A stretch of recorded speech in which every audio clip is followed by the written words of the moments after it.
right. Good. Maybe we should get started. Yeah, three. And I brought Okay. so. Or do you want to take on? Welcome everyone for our art talk for our September art show. We are very happy to have Lonnie with us to give a great art talk on his spin on his perspective on art itself, and I'm happy to have this is a good showing. I like it. It's good, and we're hoping for more art talks in the future. We've done about 4 so far, and we really enjoyed it. And if you, as the audience, if you can think of any topics that you're interested in as it relates to creativity, let us know. And Cali Commons will try to find someone to be a presenter to do that. I'm a big advocate of art, period. So with no further ado, we're going to turn hands in the line. All right. Okay. Thanks everyone for coming. I appreciate everyone showing up. Appreciate that. Thanks also to Cali Commons for hosting the talk today. I'm going to be talking about this question: what are the arts for? I probably should mention my name if you don't know me. It's Lonnie Potter, and I'm an arts maker. I make art. But I also, the other half of my practice is what you might call arts helper. So I try and help other artists make their work, and I also do public-facing talks about the arts. Okay. So that's what we're doing today, right?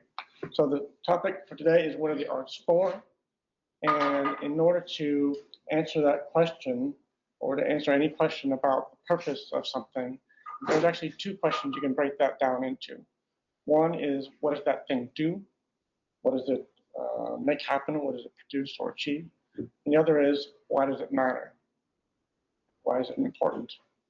So if you don't know both of those things, what the thing does and why it's important, you don't really understand its purpose. So we're going to try and answer those 2 questions today about the arts. So trying to break it down into smaller bite-sized or smaller questions. So first question, what do the arts do? Second question, why are the arts important? So what I'm going to do is actually a little strange. I'm going to answer them right away, the very top, right out of the gate. I'm going to give you answers for both of those, really short answers. And then we're going to actually spend the rest of the talk talking about those answers and why they make sense or how they work and all of that. So first question, what do the arts do? The answer is very simple. It's just 2 words: grow imagination. That's what the arts do. So if anyone asks you at an art show, you want to show off some knowledge, they want to say, what do the arts do? You say, oh, they grow imagination. Because this is what is sort of the definitive purpose, I would argue, of the arts. It's what binds them all into a single group we call the arts. It's what kind of gives them membership to that group, makes them all the same. They all do this thing, growing imagination. And it's what differentiates them from all other non-arts things and distinguishes them and makes them special. So that's a very short answer. Grow imagination. This is what the arts do. Second question is, why are the arts important? And that's a harder question to answer. But I can give you a very short answer, which I have right here. And the answer is, the arts are important. The growing imagination that the arts do is important because imagination is essential to every uniquely human survival skill. That's a long sentence, so let's kind of think about that for a second. Imagination is essential to every uniquely human survival skill. So what do I mean by that? So there's lots of survival skills that we use every day. A lot of them are things we share with other animals. They're not unique to human beings. So being able to see or to eat or to sleep, lots of other animals can do that. So that's not what I'm talking about. But there are certain uniquely human survival skills we have, and they all require imagination to function. They literally will not work. They won't help us survive unless they have imagination inside of them. So imagination is a requirement for all the uniquely human survival skills. Okay. So that is a sort of short, quick answer for what the arts are for, because if you put the 2 answers together, what do the arts do? Oh, they grow imagination. Why are the arts important? because imagination is essential to every uniquely human survival skill. Those two answers, you put them together, A plus B equals C. The arts are important because they grow the imagination we need to survive. So that's the answer to what the arts are for. This is the human purpose of the arts. It's why we need them. It's how they help us. It's why we are wired to crave, chase after, and even create these things. It's why we spend so much of our lives watching movies and TV shows and listening to music and reading novels and poetry, ballet, jokes, painting, sculpture, all of those things. They all do the same thing. We need the arts to survive. Now that's a bit of a hard thing to imagine, that the arts have something to do with survival, because we think of them as the most distant possible thing from survival, right? We think of them maybe as fun, pleasurable, frivolous, kind of useless. But I'm arguing that that's the connection between the arts and survival, is imagination. The arts grow the imagination power that we actually require to survive as human beings. Okay, so that's the basic premise of this talk, and we're going to explain that as we go on. I thought maybe I'd stop for a moment and make sure there aren't any, there's no confusion or anything unclear that I've said so far. Is everyone with me so far? Just checking head count. Okay. I don't want to leave anyone behind, because sometimes when I see a talk, someone says something and I'm so busy thinking about that, and then I can't hear the rest of what they're saying, and I'm behind. I want to keep everyone with us. And this is a group tour. Trying to keep everyone together. I want to. What happened to Steve? We lost Steve. Okay, so that's the overall plan for this talk, right? So we need to talk about both of these things in more depth, because this is very short answers. So let's start with the first one. So I said, what do the arts do? The arts grow imagination. So there's a lot of questions, a lot of follow-up you need to make sure you understand that. The first thing might be, well, how does that work, right? So growing imagination, how do we do that with the arts? How do the arts make that happen? But in order to understand that, you have to step back a second and say, wait a minute, let's make sure we're all on the same page about what imagination is. If we're talking about different things, we won't understand what I'm talking about when I say growing imagination. So I have a couple shorthand definitions I like to use when I'm talking about what imagination is, things that I use to remind myself, oh yeah, that's what imagination is. First one, or the one I like the most, is imagination is the ability to think otherwise. Imagination is the ability to think otherwise. So what does that mean? That means we are able to change thought. We're able to think about one idea or topic and then move to a different idea or topic. Or we could stay on the same topic and just change how we're thinking about it. Come at it from a different perspective, zoom in, zoom out, all of those things. But both of those things are the ability to move your mind. So you can think of imagination as the ability to move your mind. And maybe the most precise definition I have for imagination is that it's cognitive flexibility. So it's the same thing as saying move your mind or whatever, or be able to think otherwise, right? So those are just some shorthand ones I use all the time. I kind of keep in my pocket when I'm trying to remember what I'm thinking about when I'm thinking about imagination. But let's maybe make a more concrete metaphor for what imagination is. So if imagination is the ability to think otherwise, or to have cognitive flexibility, to change what you're thinking about or how you're thinking about it, then what is that like? So I always picture my imagination like a bookshelf, and each book represents a different way of imagining. And so my imagination is the total number of books I have on my shelf. And each one, like I said, is a little bit different from the next, and it gives me a range of ways I'm able to think. Right?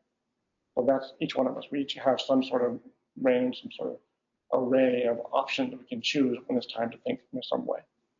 So growing imagination just means adding more options to your shelf of options for how to think. Right? So if you have 100 options, if you can add another new, different one to your shelf, now your imagination has grown. So that's what imagination growth is like. So the question is, how do we do that? How do we add another option? How do we get more ways of thinking like new, different ways of thinking? The answer to that is we get them from other human beings, right? There is no other source or resource for imagination power than other people. There's nothing else, nowhere else you can go for that. So that's what the arts do, right? The arts are the ways that we get new ways of imagining different than our own from other people, and then we add them to our shelf, expanding our ability to imagine, making it more flexible. We have a wider array of ways to think otherwise. Okay, so let's talk about how that works in a given work of the arts. How does that happen? How does imagination growth happen in every work of the arts? So there's a couple things there, if you think about it, things that have to happen in order to share imagination. So the first thing is the arts maker, and they can be making movies, TV shows, novels, music, paintings, whatever. They have to take their imagination and put it into the work somehow, right? And if you think about it, that's a pretty amazing superpower. You're taking something that is inside the body, inside the mind, internal, and you're making it external, putting it out into the world in some way that other people can experience it, right? Some sort of object or an experience like a song or something like that. But they put it into the work. So that's the first thing. If they're going to try and share their imagination, they got to put it out in the world where we can get at it. So they put it into the work. But then the next thing that has to happen is that they have to put it in the work in such a way that we, the arts audience, can get that imagining power out of the work, right? If we can't get it out, we're not going to be able to have it shared with us. So arts maker puts the imagination in such a way that we can get the imagination out. And then what we do in every work of the arts is we try their way of imagining on. We try and imagine the way that they're imagining. We put it on like a suit of clothing. We walk around and try their way. And if we are able to walk around and try their way of imagining, we're successful at doing their way of imagining, and that way of imagining is different than our own, it's new to us, then we've added it. It's now part of our options. It's now added to our shelf of options for how to think. So every work of the arts has those three things. Imagination going into the work, imagination coming out of the work, and then hopefully if it's new, different, and the work helps us, it has to help us to do this new, different way of imagining, because doing something new or different is always a little bit challenging, so you need help with that. But if that is happening, if we leave a work of the arts and we go, oh, I am now able to imagine in a way I probably would not have been able to do without their help, that thing grew my imagination. It was successful. It fulfilled the human purpose of the arts. Okay. Anyone clear about any of that? You said those three things one more time. Sorry, what? You said those three things again. Yeah. Going into the art. We're going to kind of actually reiterate it in 1 second. So, okay. Yeah. So just keep that from there. So that first definition I gave you, what do the arts do? Grow imagination. That's nice, short, compact, 2 words. I like that. And that is the most important thing that the arts do. They grow imagination. That's their point or purpose. But after talking about those 3 things that the arts do, you actually realize, actually, there's 3 stages. The last stage is growing imagination. There's 2 stages before that. First, the artist has to save their imagination in the work. They have to put it in, right? Preserve it, store it in the work somehow. And that happens before you and I come around. So that's in the past. So they have to save their imagination from the past in the work. And why are they doing that? Oh, so they can share it. And they share their imagination in the present, right? All the artwork we see on the walls in here, someone made this a while ago. They stored their imaginative power in the work and is now present here for us in the present to engage with. So every work of the arts saves imagination from the past to share imagination in the present. And that's all for the purpose of the last stage, growing imagination for the future. So that's one of the most difficult things to understand about the arts, is they actually are responsible for the past, present, and future of human imagination. So we think about maybe the last stage, growing, and that is the most important part, but the other 2 have to happen, right? So you can think of the arts as like a battery or a capsule for storing human imagination power. And just like a battery, someone's got to put the energy in, and we have to be able to get the energy out. And every work of the arts does this by asking the same question. every song, every movie, every TV show, whatever. They're all saying, can you imagine this?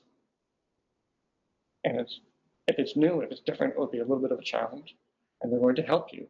They're going to give you everything you need to try and imagine this thing, if they're any good. Right? And so that's what's exciting about your favorite song, your favorite movie. It's asking you to imagine in a new way. And it grew your imagination, which is why you think of it as your favorite song or movie. It worked, right? It asked you to imagine something, gave you the help you needed, and now you have new ways of imagining. You grew your imagination with their help. Okay. So that's a more expanded definition now of the first answer to what do the arts do. They grow imagination, but that's actually the last of 3 stages. First, they have to save it from the past, put it into some work somehow, share it then in the present, and then that's how we are able to then hopefully grow it for the future. But I want to say one more thing about that, just to give you a sense of this awesome scope of that responsibility, the arts being responsible for the past, present, and future of human imagination. I'm going to compare imagination to another cognitive resource, knowledge. So I want to think about, for a moment, ask you to think about how we save knowledge from the past, how we share knowledge in the present, and how we grow knowledge for the future. If you think about those 3 things, it actually takes several different fields to accomplish that. So saving knowledge from the past, that would be history, right? All the keeping records of everything that's happening around us, right? So every field has historians. So there's political, religious, baseball historians, art historians, you know. But that's an enormous field. That's just for saving knowledge from the past. Spreading knowledge in the present is all kinds of things like communication or journalism, but really you could put it under the larger category of education. Anytime you tell someone something that's true, you give them the gift of knowledge, right? And then growing knowledge for the future, that's science, right? That's what science is good at. Science is knowing how to grow what you know. So it takes the entire field of science just to cover that, the growing knowledge for the future. So when you think about knowledge, it's like, oh my gosh, there's history from the past, education and communication and journalism for the present, and science for the future. But when you think about imagination, there's only one field that has to do all 3, and that's the arts. Okay. How are we doing? Am I losing anybody? Sometimes I lose people. No. All right. So that's the first question. More exhaustive answer to the first question. Second question, why are the arts important, right? So now we kind of established that growing imagination is what the arts do. And we're really asking, why is growing imagination important? And I said before, because imagination is essential to every uniquely human survival skill. Well, let's get more in depth about that. So in order to understand why growing imagination is important, you have to understand why imagination itself is important. Because imagination isn't important, it doesn't matter whether we grow it or not. So we have to understand why imagination is important. And so I'm going to talk about a couple different ways we use imagination every day to survive. I hope if I can explain that, you'll think of it as important. Okay. So there are a few different ways we use our imagination to survive every day. There's actually a long list of them. But the most basic ways we use imagination to survive every day, there are just 2 of them, really. The most fundamental ways we use our imagination. And so I'm going to talk about those now. The first thing we do with our imagination every day, every moment we are awake and alive, we use imagination to turn perception into knowledge. So what do I mean by that? Using imagination to turn perception into knowledge. So what I'm suggesting is that we all have senses, right? Sight, sound, smell, taste, touch, those kinds of senses. And that is the part of our body that is giving us information about the world around us. So we have these streams of incoming information that are coming in all the time. It's happening right now.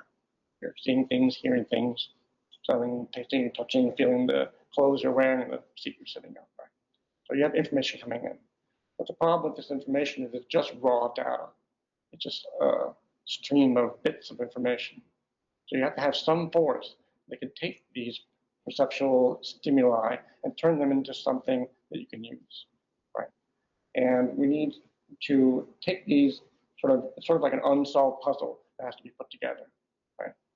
Or you can think of it like a stream of pixels that are coming in, and we have to somehow take these lines of pixels and turn them into a picture. And we want a picture that accurately reflects how the world actually is. Right? It needs to, the picture that we make in our head of how things are has to match as well as possible the real world, the world outside of our body and mind.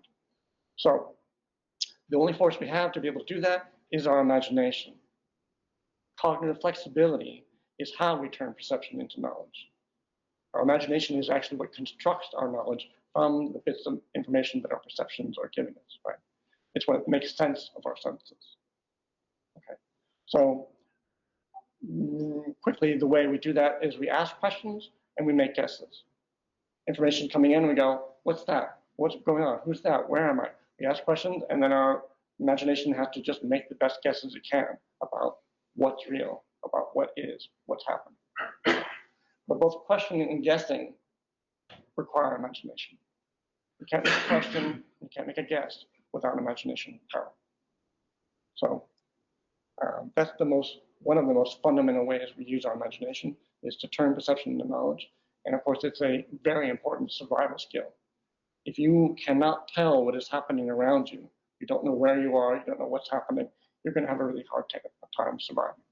So it's a crucial, simple, never-ending survival skill that we are using right now. Right now, you are answering the question, what's going on? What's happening? What's real? What is? And your imagination is the only thing that can provide those answers for you. Okay. So what I want to point out is that imagination power that you have and you're using right now to tell what's happening, you got that imagination power from the arts. You wouldn't have that power if you hadn't spent your whole life growing your imagination by being nourished by the arts from the time you were little until now. So that's why we need imagination strength from the arts. We literally use it to survive. Okay, so that's turning perception into knowledge. That's one of the most fundamental ways we use our imagination. Like I said, we're answering the question, what is? What's real? And we're doing that all the time you're awake and alive. You're trying to answer this question. Okay. The second way we use our imagination is to turn knowledge into behavior. So we do all this work of taking our perceptual stimulus in and sorting it, arranging it, prioritizing it, organizing it, turning into this internal mental model of the way things are that we call knowledge. We use that to do lots of things. And only our imagination can create that thing called knowledge. But why are we creating this thing called knowledge? Why did we work so hard to make this reference? What are we going to do with it? What is knowledge for? And the answer is knowledge is a material you can use to generate options for possible behaviors, right? So we got to not only answer the question, what's real, what's happening? The other question we have to answer is, what should I do now? We're always having to answer this question all day long. Well, what should I do next? You have to come up with some answer to that question. And your imagination is, again, the only thing we have that can supply the answer to that question. So, I talked about questions and guesses. We do the same thing when we go from knowledge to behavior. We're asking questions about what should I do, and then you're making guesses about I should do this. But I'm going to break it down a little bit more to show you how important imagination is at every point between knowledge and behavior. So, like I said, it's just knowledge is raw material. It's sort of like building blocks, right? You think of your knowledge as a bunch of Legos, and you take that knowledge and you use it and you rearrange it to create options, right? You look at what you know and say, well, what should I do? Okay, knowing this, I could, and you take some pieces and you say, I could do this, I could do this, I could do this, and you make a bunch of options, right? And imagination is required to turn knowledge into options, to create those things, right? So you have to use your imagination to generate options. Then you have to play those options out in your head. That's imagination again. Say, well, if I did that, probably this will happen. If I do that, this will happen. And then after you've thought about that, that's your imagination, then you have to rank them. You have to weigh them against each other, compare and contrast each other, and then go, okay, I think that's how they go. This is probably the best option. This is the second, third, fourth. That requires imagination. You also then have to choose. You have all these options, now what? You have to choose one. And choosing is something you can only do with an imagination, right? Cognitive flexibility allows you to choose. If you can't move your mind, then you're stuck with whatever's in front of you. You can't make choices. So every time you make a choice or you decide, you are using your imagination power. And of course, the last stage, you have to carry out the behavior, right? And of course, that's another round of, well, how should I carry out the behavior? And you go all through the whole process again. But every stage between knowing something and then choosing a behavior requires imagination power. So your ability to successfully use your knowledge to direct your behavior, I mean successfully in the sense of keep yourself alive, all depends on how strong your imagination is. And the only way we get that strength of imagination is from each other through the arts. So I hope it's maybe sinking in that imagination is essential not only to turning perception into knowledge and knowledge into behavior, but if you look at this thing, you sort of see that, oh, imagination is the bridge that connects each one of these things together. They unite those three things, perception, knowledge, and behavior, are united by imagination. And what they do is they unite it into this thing we call consciousness. And this is a very sort of stripped down model of consciousness. But you have perception coming in on the left side through your senses, which is sort of input, like on a computer input. And then the imagination and knowledge are the processing, and then the behavior is output. Okay. And imagination is the only thing that makes that possible. That connection between them unites them into a single engine of consciousness. And then maybe the last thing I'll say about that is that this thing called consciousness, it isn't just 3 stages and you're done. Perception, knowledge, behavior, over. Because it's a feedback loop. And this is really important. If you choose a new behavior on the right side, and let's say you walk down some street, you turn a different way, and you decide, I'm going to go see what's over here. New behavior. Now you have new perceptual information coming in. And your brain's freaking out. I haven't seen this before. What is this? Imagination says, don't worry, I got it. I'm going to turn that stuff into knowledge. Great. New perception, imagination processes it, turns it into knowledge. Now you have new knowledge to generate options with. Now that you know that, oh, look, there's a Chinese restaurant. No, there's a little park over there. New knowledge. Now I can have new options for behavior. Maybe I'll decide to go to the restaurant or go to the park. And the feedback loop goes round and round. But again, this feedback loop is only possible because of the connective bridges that imagination creates between perception, knowledge, and behavior. Okay, that's a lot. Want to take a breath? Take a breather, anybody? Good? Okay. So that's a very abstract picture, a very general picture of how we use imagination every day. Like I said, you're doing both of these things right now. You're using imagination to say what's happening, what's real, what is, and you're also using your imagination to say, what should I do next? Should I move in my seat? Should I scratch my beard? Should I cross my legs? Right? All these things we're doing. Should I run out into the street screaming? You know, you have to make decisions based on your imagination, generating options for behavior, and then hopefully choosing ones that work out for you. So that's very general, but let's talk in a little more concrete way about things we actually see people doing, right, in a day-to-day, experience. So I want to talk about how we use imagination, or we use the consciousness that we have that imagination gives us, how we apply it to the problem of survival. Like I said before, there's lots of different survival skills that human beings have. Some of them are unique to human beings, and some of them are even more special in that there are ways of being that we have that are good for the individual and good for the group. And not everything is like this. Only certain special things are like that. The ancient Greeks used to call them virtues, right? I just think of them as character strengths, meaning aspects of your character, things that you can do that enhance the chances that the individual will survive, including you, and other individuals, and the group. It's win-win. This is what the field of ethics studies. Ethics studies win-win things. Things are going to work out best. So if you do something that's good for the individual and not for the group, it's not ethical. Do something that's good for the group, bad for the individual, not ethical. And the reason why ethics studies that is because they understand that the individual and the group survive only because of the other. They depend upon each other to survive. So an individual can't really survive without the group. So many things the group does for us that make our lives a lot easier. It makes it easier for us to survive. And groups, of course, are comprised of individuals. Bad for the individuals in the group, bad for the group. So virtues or character strengths are just the ways of studying what are the best ways of being, meaning best in the sense of most likely to increase the chances of human survival. Right? So there's lots of different ways that we have that I call character strengths. So I'm talking about things like courage, or humaneness, or justice, or temperance. And they all require imagination power for the reasons we just discussed. Consciousness itself requires imagination power. Right?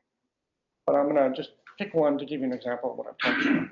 So let's use courage. That's a nice, bright, shiny example. So courage requires imagination. Why? Because it requires both of the things we just talked about here. So let's imagine you're sitting at home and you smell some smoke and you say to yourself, well, it's just burnt toast, no need to worry. But let's say that you're wrong. Let's say the house is on fire. That is a situation where courage is required. But if you can't turn your perceptions correctly into knowledge with your imagination, if you can't understand the situation you're in, you will not be able to rise to the occasion and carry out this courageous behavior. Right? Can't be courageous without the imagination to recognize the situation calls for courage. So that's the first part. But then let's say you do that first part. You go, wait a minute, the house is on fire. So you've done this first step. Imagination has done its job, turning perception into knowledge in a way that matches the world. Great. But then the next thing is, what do I do now? It's the same problem we have every moment of our lives. Now what? What should I do next? So you got to be good at generating options, critiquing them, playing them out, choosing, all of those things. So courage and every other character strength, every one of our best ways to be that helps both the individual and the group to survive, requires turning that knowledge into actual behavior. You sit around all day thinking courageous thoughts, but if you're not actually carrying out something driven by those thoughts in your actual behavior, you have no way of impacting the chances of survival for yourself or anyone else.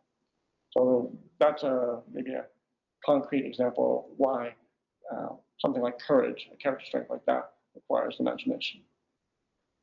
But there are so many other character strengths that we have that we use to survive every day, and they all require imagination. So I'm going to do just a quick run through of a bunch of them and talk about how they need imagination. So there's things like integrity and self-esteem, right? They both require imagination. Self-esteem is the ability to imagine that you have value, and integrity is imagining that you have a responsibility to defend that value, right? So both those things require imagination to do. Or things like courage that we just mentioned, or perseverance. That's the ability to overcome obstacles, whether internal or external. There's a lot of external obstacles, but sometimes there's internal ones. And you have to have imagination to be able to overcome any obstacle. You have to be able to imagine that it's possible to overcome that obstacle, very important. But then you also have to imagine concrete steps or actually how to do it, right? So both courage and perseverance require imagination. And those four things I think of as examples, or others, of a powerful self, right? So a powerful self requires imagination to survive. Then there's a whole other category of character strengths that are not about the individual, the self. They're about the other, the individual other person. So it's not one, it's two people. And we need our imagination for those. So we need our imagination to connect to another human being. Those are things like humaneness, kindness, generosity, caring, empathy. They all work because we are imagining what it's like to be another person, and we're imagining it well enough to guess what help they might need and how we can deliver that help to them. Right? So all of our ability to bond with other individuals depends upon our imaginative strength. If we don't have very strong imagination, we're not going to be good at connecting to other people. We're not going to be good at helping them either. There's another whole category about the group, right? We talked about needing to help the individual in the group. You've got to be able to imagine not just what does another person need, what does the group need? So that's things like teamwork or leadership or justice, right? Justice is all about the group. It's all about making sure that there's an equality or equanimity, that no one is left out, no one's left behind. Same thing with the smaller version of that is fairness, right? And then there's another category of character strengths that require imagination because they're all about the big picture. So things like temperance or humility, realizing it's not about you and what you want to get done right now. Or things that are big picture in terms of time, or patience, or prudence, or foresight, those kinds of things. They require the imaginative ability to zoom out and see the bigger picture and go, oh, it's better for me and everyone else in the long run if I choose this other way. Not the obvious immediate thing, you have to step out. So we need imagination for that. I could go on and on with a lot of character strengths and how they all require imagination. I'm just going to throw a few more at you. Problem solving. Problem solving requires the ability to imagine. It requires a very strong imagination to do that. So that's an important survival skill that we wish we all had. We wish everyone around us had that, right? But your ability to solve problems is limited to the strength of your imagination. And you might say, well, you need knowledge too. Where do you get the knowledge from? Your imagination is what constructs your knowledge, individually and collectively. You know, that's all humanity put together. That's our best guesses from our imagination about what is. Right? And of course, there's things like discovery and invention. These are really important survival skills, discovery and invention. Cannot happen without a strong imagination. You need a strong imagination to discover things and to invent things. So if you want a world where people are better at discovering and inventing, they need more imagination power. Or even something like a sense of humor. That's a survival skill. A lot of people don't think of it that way. But if you've ever been in a really low, dark place in your life, you'll realize how important that kind of cognitive flexibility is to your survival. So when you step back and look at all these things, you realize, oh, we can't learn without imagination. We can't laugh without imagination. We can't love without imagination. We literally cannot live without imagination. So this is why the arts are important. They are the only place we can turn to grow each other's imagination. All of our survival depends upon it. Okay. So where does that leave us? So speaking of big picture, let's zoom out for a second.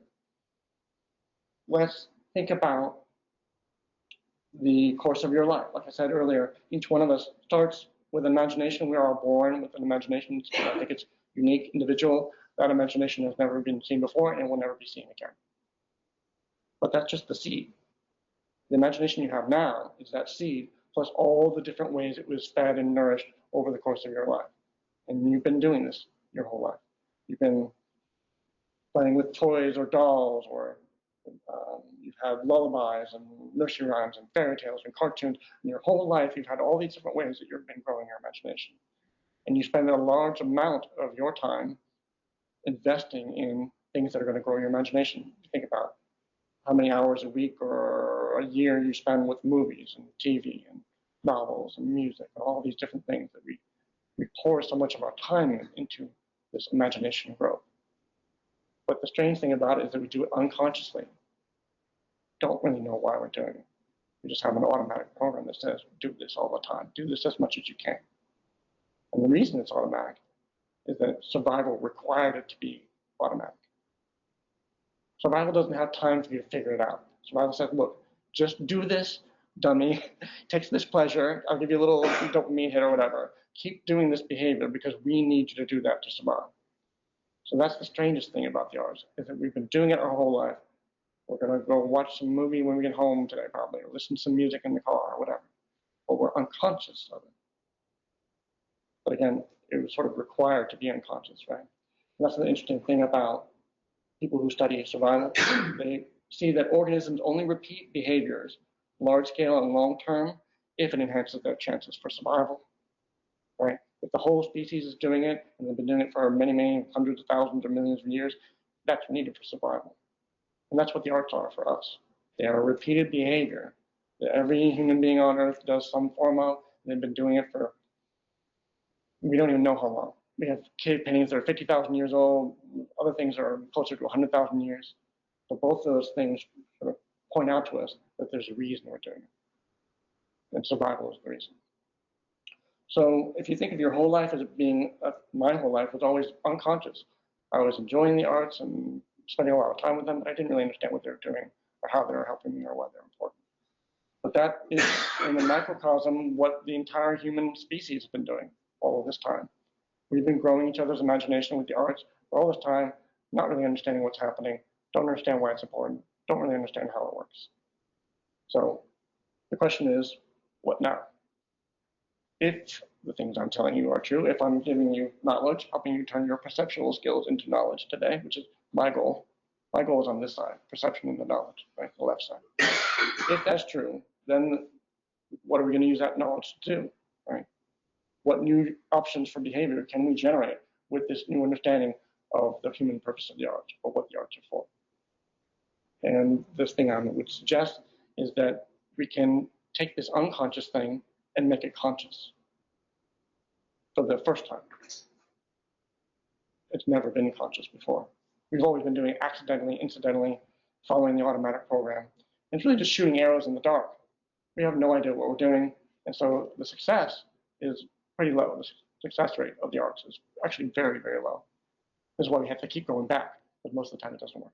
Right? But imagine if we knew where the target was. We knew the target was this many feet away, this high off the ground, and we understood why it was important to hit the target. We'd be much better at growing imagination. So that's what's available to us now. If I were to do another talk, it would be all about that, about helping arts makers get better at growing human beings' imagination, and then the rest of us, the arts audience, get better at choosing, right? You need both. There's no one making really good works of the art that help us. I mean, that's not good. But even if there are really great works of the arts, no one can tell the difference. That's not good. So both groups have to actually have one skill, and that's to figure out, is this thing, whatever it is in front of me, that I either made or I'm thinking about investing my time and energy and attention and money in, is this thing likely to grow human imagination or not? And if both groups can get better at that, then we can start, for the first time, to grow imagination on purpose. And that's it. That's my talk.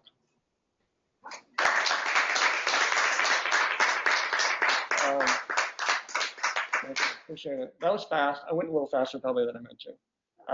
But the not having any questions kind of threw me off. I was kind of thinking there'd be more questions. Either that means I did it really well or I did it really poorly, so we'll find out. Sorry, question in the back, yeah? Sorry, I meant you. There was two people there. I just kind of had a question. So you, with the link of imagination from perception to knowledge, what are your thoughts? And I agree with your overall points. This isn't an argument, more of a question on, does knowledge kill imagination? So once we've learned how thunder's made, we stop making gods. Children have the best stories until their parents tell them you can't do something. So do you feel like that has a topic in here, or? No, I see what your point is, because that's a common thing. We see that children are encouraged to use their imagination when they're very young, and then at some point we sort of maybe focus on things that we think are more practical. Right? And that's maybe part of what I'm doing this talk, is for people to understand the practicality of imagination, the need for survival. But imagination has a function. It has a really important purpose. Right?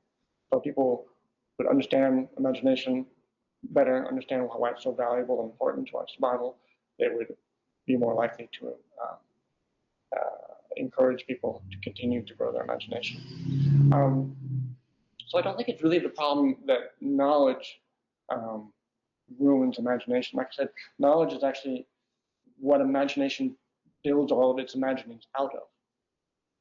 That's, like I say, that's what knowledge is for. It's just material to build imaginings with. That's why we work so hard to build it. That's how we apply it. Is we take it and we go, okay, now what can I do with it? And you make things, you make ideas for what to do. Right? So knowledge is really important. But if you don't understand imagination's relationship to knowledge, you will start to value knowledge more than imagination. But if you realize that we are born with imagination and we are not born with knowledge, and we have to, each one of our brains has to create the knowledge with imagination, we realize knowledge is just an inert thing that's just sitting there that our imagination makes. Imagination is a power. Knowledge is just a thing that our imagination creates. It's just sitting there. It's not a power, really. It's when you apply your knowledge with your imagination, that becomes powerful. So imagination is the real power source there. It's the real, it happens before knowledge and it happens after knowledge, right? So it's the powerful part. It's like an energetic catalyst. It's what creates it. So I mean, literally, like when you, even today, as you're listening to me, you have to take the things I'm telling you and make sense of them. Make sense of your senses with your imagination. And then you say, well, here's what I already know. How does this thing fit into what I already know? And you use your imagination to do it. So it's what sculpting all of these things you've heard or seen or whatever into some sort of mental model, internal, some sort of map of how the world is. And you want this thing to match as closely as possible the way the world really is. And the imagination is the thing that does that. Sorry, Bob. Yes, I really love the concept, and I'm wondering if you can elaborate on one thing. Art has the ability to influence mood, influence atmosphere. I believe that's a function of imagination. Could you expand that a little bit? Maybe connect that dot between art and mood? Sure. You know, the mood that you get from a song or a movie or anything else is from what you're imagining. That's what creates the mood. If you're not able to imagine the thing, you won't feel the thing, right? So a song makes you feel something, and you might not be noticing what you're imagining, but that's how the mood or the emotion gets to you. It's from whatever the form or the content is helping you to imagine. So a lot of people focus on that, and understandably so. That's sort of the most visceral way that arts impact us is through emotion. But that's not the only way, right? But again, that emotion only happens through the imagination itself. Basically, I think of emotions as a perceptual skill. You're perceiving something, but then you have to, the information that's coming in, the sounds of the song or the images in the movie, have to be interpreted into something you're imagining to then perceive the emotion that you're either fear or delight or sadness or whatever the thing is. So if you're feeling something, it's because you're imagining something, even if you're not clear what that is. It's doing something for you. Right? Yeah. Any other? Sorry. Yeah, Eileen? Thanks for a great talk, Lonnie. Did you say you subscribe to the anthropological notions that we're hardwired to find certain images beautiful, like the Pleistocene landscape theory that when we see a painting that has like water and vegetation and a hillside with sunshine, that like speaks to something in deep time in our DNA of our species, because it says this place has water, this place is livable. Yeah, I mean, I can see that certain things are comforting because they suggest survival is more likely, right? I can see that. But the interesting thing about the arts is they don't have to, if you think of imagination as cognitive flexibility, the interesting thing about imagination is it doesn't have to talk about something that's real. If you have cognitive flexibility, you can think about true things, and you can think about untrue things. You have this enormous range, right?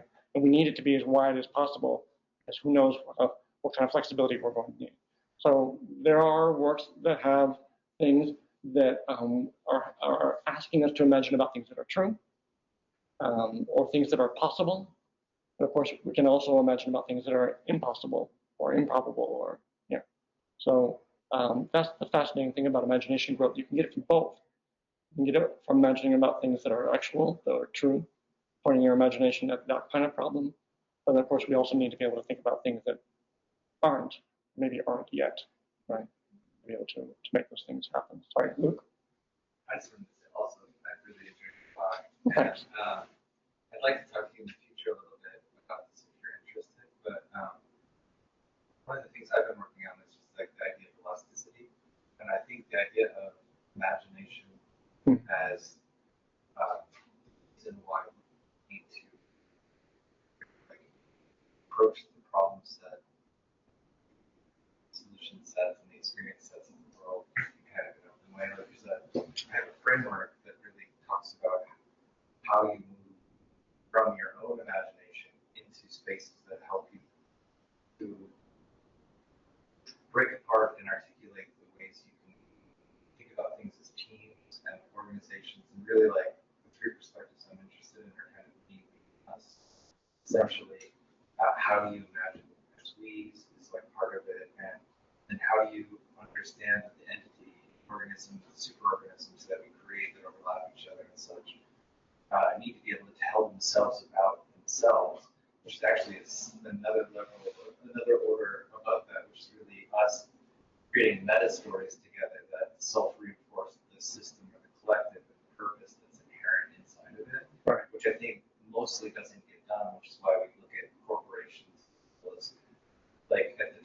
systems as being like these awful people because they're kind of commanding and controlling and creating environments that are really missing imagination and missing permissions and missing a lot of things that we need in our lives to be successful at these kind of efforts.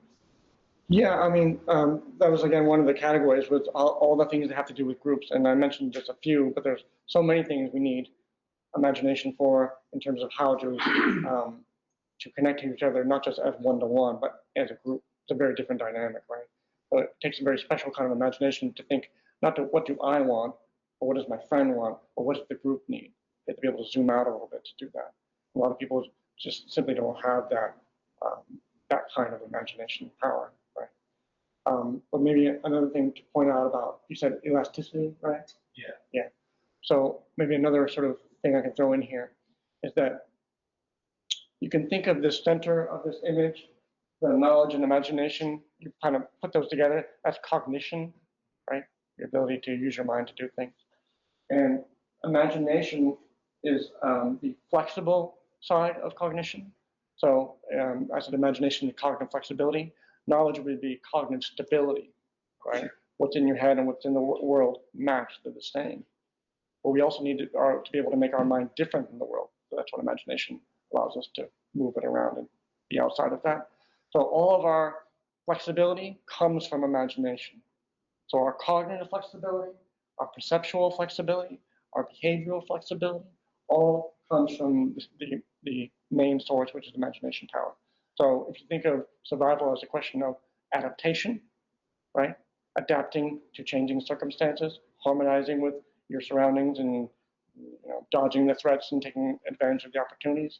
All of our adaptability comes from imagination, which is why to me it's the central human survival skill. Related concept that's also popped up in my mind, some areas in my world recently is coherence and incoherence, and how those things are also sort of like learning tools for us to sort of know whether we need to sort of diverge or converge on a particular set of possibilities. I think I'm using figures because I don't have several words yet. Well, I mean, I think of it in just like the thing I just said of like, knowledge is when what's in your mind and what's in the world are the same. They cohere. That's what makes it stable. Right. And if what's in your mind can be different than the world, you could say it's incoherent, but it just means it's different, right? It means it's differentiated, right? So we are able to think not about just the world as it is, but also the world as it was, the world as it could be. And, we have that kind of flexibility to move our mind around, to not just be stuck in the present only, right? Imagination is what allows us to even have the concepts of past and future, right? And to see everything from that perspective. Sorry, Jordan, I didn't mean to make you wait. You had a question earlier. Like most people said, I really enjoyed this trip. Thanks. It's like A1. Is there ever a scenario where the K switched around from the P? The reason why I say that because, like math, I'm no good at it. Right. Math. But if you give me a story problem, I understand it. Sure. So things I don't understand, my mind will use my imagination to understand the knowledge. So if you give me straight knowledge, I'm like, I don't get it. But when I start using my imagination, then I understand the knowledge. Is that just me? No, that's not just you. I get that. Well, there's a couple things there I could say. One thing that might be real helpful to remember is that feedback loop, right? So you do some behavior and it can come back around to perception. So like you do a behavior and then now it comes back around to perception and now it lands in knowledge. Maybe the first time you go through, you're not sure, but then you do it, you say, I don't know what to do, I'll do this instead, and then it comes back around, and then like, now I get it, right? And then maybe another important thing to point out, as long as we're here, is that the way I think about it, the difference between human beings and every other animal is the center part, the knowledge and imagination, that cognition in the center. That's what distinguishes us from most animals. Most animals just have perception, behavior. Unconscious information coming in, And I think of that as intuition, which we have that too. So it's unconscious, going below the level of conscious, skipping the center processing, intuition coming in, and then instinct going out, automatic. And the great thing about that, like I said, we have that too, is it's fast. Information comes in, behavior instantly. So if you have some animal that is saying, like a bird making a cry that says predator below, as soon as all the other birds hear that, they fly. There is no pause. There is no processing. They're gone. The one bird is sitting around thinking about, Mom, I wonder what I should do about, and then they get eaten, right? They ain't gonna make it. You need to follow perception behavior. Don't sit around thinking about it. Do it now, automatically. But human beings are this strange thing where we put this thing in the center and we distance perception from behavior. We take information in and then we gotta work on it. And the advantage is that we can imagine places that aren't here, materials that aren't present, put those together and make solutions to whatever we find ourselves in that isn't present. And so we can be way more flexible, way more adaptable. We don't have to just follow the perception says do this. Perception says they have to have this behavior as an output, right? So that is, to me, the unique thing. And it's, like I said, it's what turns the normal way of animals engaging in the world into consciousness. You have this thing in imagination that slows down and interprets, creates a reference called knowledge, and then uses that to be able to do other things. Without that reference called knowledge, you can't make those kinds of options. Once you have it, now we have a way wider range of things we can do in any given instance. We're so much more flexible because of the knowledge that imagination creates. Okay. Yeah? How might we apply this framework to works of art that we just prefer or experience resistance to? Like if I see something that I would say like, I don't really like that. Is it that I don't have adequate imagination to get the imagination power out of that particular? Well, I suppose that's possible, but I think of the responsibility in that moment is on the arts maker. They're the one doing the work. That's what they call them, works of the arts, right? They're the ones who got to put in the work. And either you make this thing in a way that's going to grow my imagination or not. And I'm just here to see if it works or not. So they can make a work that misses you. It's only for 8 people in the world. And so like, well, that's their problem. That's their fault. They can, and I think it's fine to have a work that's only for 8 people. Great. But I don't think of it as a responsibility of the viewer or the listener or the watcher or whoever to do anything but have the imagination you have and ask yourself, is this helping me imagine? If it is, and something new, great. If it's not, oh well, I gave it a shot. They tried, I tried. Shake hands and part friends, move on to the next one, right? And I would say growing the imagination doesn't mean like or agree. Right. You think Well, differently. that's part of, It's that's still the, growing. yeah. Yeah, I agree. That is the tricky thing about growing imagination, is you may get your imagination grown in a way you didn't really want, right? Like Stephen King, I read it when I was like 12 years old. I wish I had not. I did not want my imagination growing that way. So, but there it is. I guess we have that now. That's on our shelf. We should get rid of it, but it's on the shelf now. Imagination options. So that is one of the things why being better at choosing the arts is really important. But not only do you want things that grow your imagination, you want to be able to distinguish between ones that are going to do that or not. Things are going to, not going to waste your resources, your energy, your time, your attention, all those things. But you also have to be able to have a good sense of, is this thing going to grow my imagination in a way that I actually want? So you're actually choosing, right? Making cognitively flexible choices about what, that's the thing about having imagination. We can tailor our choices to what fits for us. So we get very micro about, oh no, not evolution and growing and survival for everything else. For me, in this moment, at this time, I can make a really special, flexible adaptation based on who I am, what the situation has, all of that. So that's why imagination helps us. It allows each individual to tailor their survival to their own choices. Like honing a person's power of discernment. Sorry, say that again? Honing your power of discernment. Disturbance? Discernment. Oh, discernment, sorry. That's part of it. That's the turning perception into knowledge, right?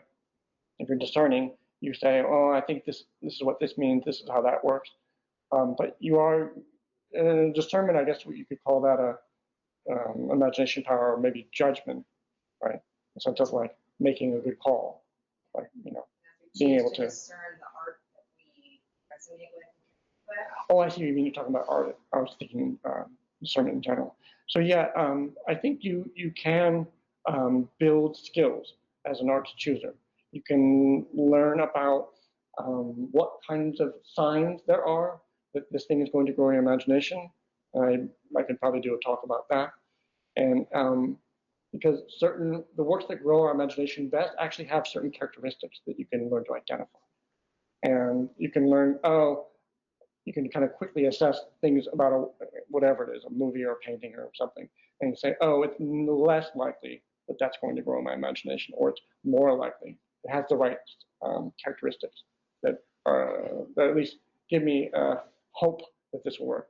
We are always hopeful whenever we engage with the work. We're thinking, oh, I hope this works because we need it, right? We need to be fed by it. So we're always trying to give things a chance. Okay. All right, so how are we doing? All right, I think we're at it. Thanks again, everyone. Thanks for coming. Appreciate it.